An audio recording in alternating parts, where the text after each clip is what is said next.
నేను మొదటగా మా ఇంటి మేడపైన 4 కిలోవాట్ పవర్ సోలార్ ప్యానెల్స్ పెట్టుకోవడానికి పిఎం సూర్య గారు ఆన్లైన్ పోర్టల్ ద్వారా దరఖాస్తు చేసుకున్నాను. మరియు ఐఎల్ సోలార్ అనే రిజిస్టర్డ్ సోలార్ వెండర్ని ఎంచుకున్నాను. తర్వాత బ్యాంకు వారు తక్కువ వడ్డీతో అనగా 7%తో లోన్ మంజూరు చేశారు. వెండర్ సోలార్ ప్యానెల్స్ ఇన్స్టాల్ చేయడం మరియు సంబంధిత వైరింగ్ పూర్తయిన వెంటనే ఏపీపీడీసీఎల్ ఏలూరు సర్కిల్ వారు నెట్ మీటర్ బిగించి గ్రిడ్కు అనుసంధానం చేశారు. ఈ ప్రక్రియ అంతా చాలా త్వరితగతిన సులభంగా జరిగింది. ఈ ప్రక్రియలో ఎలాంటి ఇబ్బందులు ఎదుర్కోలేదు.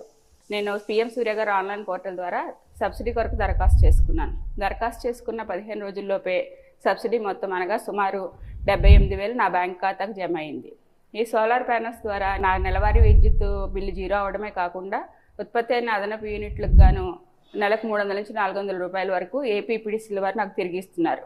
ఈ సోలార్ విద్యుత్ వాడడం ద్వారా నా గృహ అవసరాలకు కావాల్సిన విద్యుత్తు నేనే ఉత్పత్తి చేసుకుంటున్నానని సంతృప్తి కలిగింది. మరియు నెలవారీ విద్యుత్ బిల్లు ఆదా అయింది. సోలార్ విద్యుత్ అన్నది పునరుత్పాదక విద్యుత్తు. దీన్ని వాడడం ద్వారా మనం రాబోయే ఒక 25 సంవత్సరాల్లో 100 చెట్లను కాపాడిన వాళ్ళం అవుతాం.